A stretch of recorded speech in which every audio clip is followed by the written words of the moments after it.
Si cierras los ojos y piensas en Portugal, ¿qué ves? Probablemente veas los tranvías amarillos subiendo las colinas de Lisboa. Veas el sol reflejándose en el río Tajo, los pasteles de nata recién horneados, las playas doradas del Algarve y una vida tranquila, segura y sobre todo, barata. Esa es la imagen que se ha vendido al mundo. Durante la última década, Portugal fue coronado como el mejor destino turístico de Europa, el refugio de los jubilados europeos y el nuevo paraíso de los nómadas digitales. Nos dijeron que era la California de Europa, pero sin los problemas de California. Abran los ojos, porque si hoy caminan por las zonas menos turísticas de Lisboa, o si se adentran en los callejones de Oporto cuando cae la noche, verán una realidad que ninguna agencia de viajes quiere que conozcas. Verán filas interminables de seres humanos, familias enteras, jóvenes profesionales, ancianos, esperando bajo la lluvia frente a oficinas de inmigración cerradas. Verán campamentos improvisados con tiendas de campaña en plazas públicas, ocultas tras los arbustos para no molestar a los turistas. Portugal no está viviendo un mal momento. Portugal está colapsando. El país que prometía ser la puerta de entrada a Europa para millones de latinoamericanos, africanos y asiáticos, se ha cerrado de golpe, atrapando los dedos de quienes intentaron cruzarla. Hoy, vamos a diseccionar la crisis humanitaria más silenciosa del continente. Vamos a entender cómo un sueldo ya no alcanza para un techo, por qué la burocracia ha dejado a 500.000 de personas en el limbo y por qué, para muchos, el sueño europeo ha terminado en una acera fría de invierno. Soy el desmitificador. Y esto es la caída del paraíso portugués. Para entender la desesperación que se respira en las calles portuguesas, no necesitamos opiniones. Necesitamos matemáticas. Y la matemática de Portugal, en 2025, es una ecuación imposible.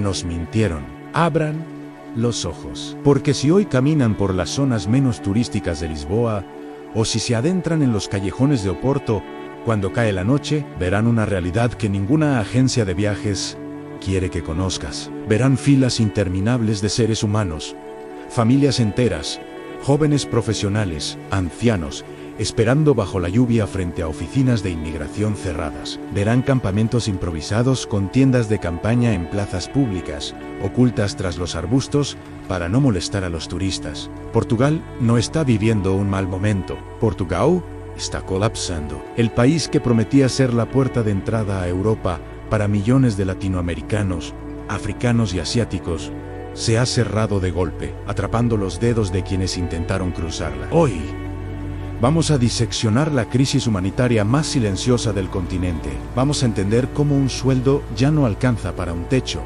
por qué la burocracia ha dejado a 500.000 de personas en el limbo, y por qué, para muchos, el sueño europeo ha terminado en una acera fría de invierno. Soy el desmitificador, y esto es la caída del paraíso portugués.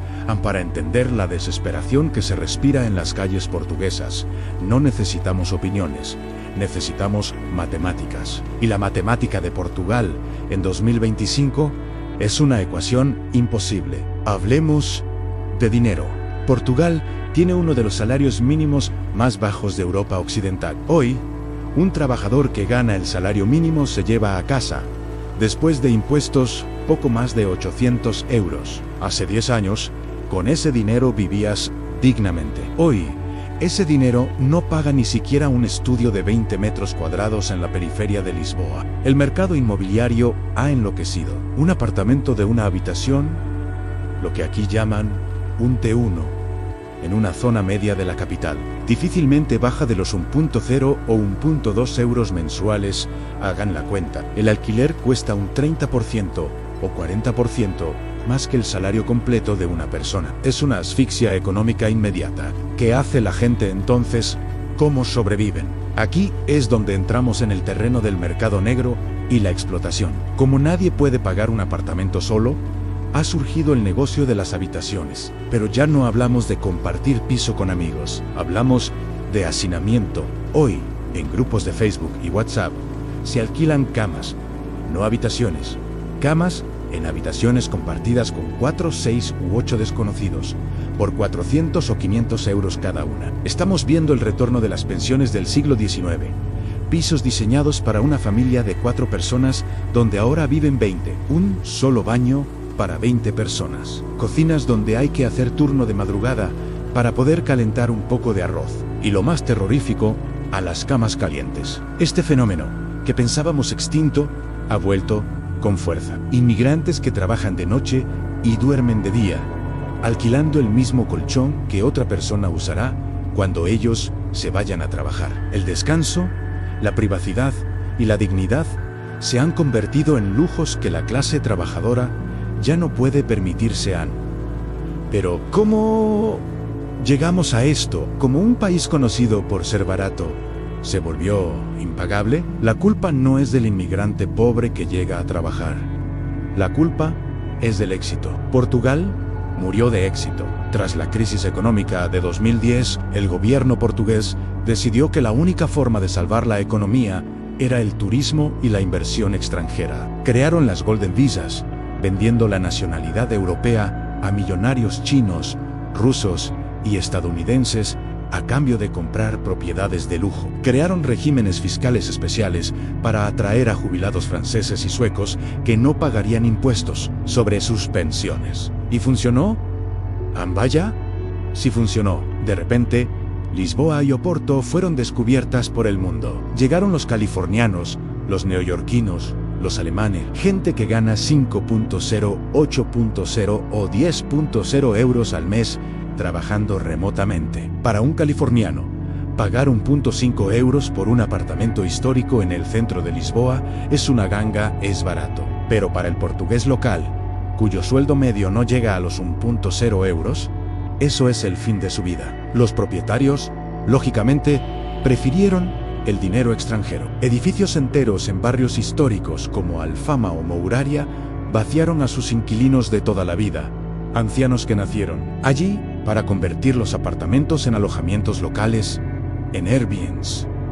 El tejido social de las ciudades se rompió. Donde antes había una panadería de barrio, hoy hay un brunch de aguacate a 15 euros para turistas. Donde antes vivían familias, hoy hay maletas con ruedas haciendo ruido sobre los adoquines. Esta gentrificación agresiva empujó a la clase media portuguesa hacia las afueras. Y a su vez, la clase media empujó a los pobres más lejos. Y al final de la cadena alimenticia están los recién llegados, los inmigrantes brasileños, indostaníes y africanos, que se encontraron con que ya no quedaba espacio para ellos, ni en el centro, ni en la periferia, ni en ninguna parte. Si el problema fuera solo económico, sería grave. Pero lo que convierte esta crisis en una tragedia humanitaria es el colapso burocrático del Estado portugués. Durante años, Portugal tuvo un sistema único que permitía a cualquiera entrar como turista y manifestar interés para quedarse trabajando. Era una puerta abierta generosa, pero el Estado no preparó la infraestructura para recibir a tanta gente. El antiguo Servicio de Extranjeros y Fronteras, SEF, fue extinguido recientemente por escándalos de corrupción y violencia y fue reemplazado por una nueva agencia, la ANN. Pero el cambio fue desastroso. Hoy hay más de 400.0 procesos de inmigración pendientes, 400.000. Es el equivalente a la población entera de una ciudad mediana, atrapada en un limbo legal. ¿Qué significa esto en la práctica? Significa que llegas a Portugal, consigues un trabajo, pagas tus impuestos, descuentan de tu sueldo para la seguridad social, pero no tienes papeles. Y el gobierno te dice, esperas un mes, 6 meses, un año, 2 años. Y aquí está la trampa mortal, sin tarjeta de residencia. Nadie te alquila un apartamento legalmente. Los propietarios exigen documentos, fiadores portugueses y a veces hasta 6 o 12 meses de renta por adelantado como garantía. El inmigrante, sin papeles aunque trabaje legalmente, queda excluido del mercado formal. Su única opción es caer en manos de mafias de la vivienda, subarrendadores ilegales, que no piden papeles, pero que cobran precios de oro por condiciones de miseria. Escuchamos historias de brasileños que llegaron con ahorros de toda una vida, pensando que en 3 meses estarían legalizados. 2 años después, los ahorros se esfumaron, los papeles no llegaron, y terminaron durmiendo en la estación de Oriente o en las escaleras de una iglesia. No por vagancia, sino porque el sistema los congeló en el tiempo.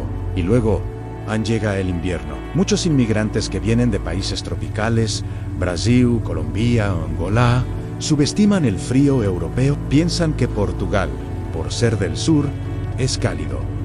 Pero el invierno en Lisboa es húmedo, un frío que cala los huesos. Y lo peor, las casas en Portugal están terriblemente mal construidas para el frío. Se dice popularmente que en Portugal se pasa más frío dentro de casa que fuera. Imaginen ahora vivir en una tienda de campaña de nylon, comprada en una tienda de deportes barata, instalada en un parque embarrado por la lluvia constante de diciembre, sin calefacción, sin baño, sin lugar donde secar la ropa. Esa es la realidad hoy en la zona de Los Anjos, o cerca del aeropuerto. Vemos ingenieros civiles de Brasil trabajando como repartidores de Uber Eats, durmiendo en sus coches. Vemos madres solteras que envían a sus hijos a la escuela por la mañana, tratando de que nadie note que salieron de un albergue de emergencia. La pobreza en Portugal hoy tiene cara de clase media caída en desgracia.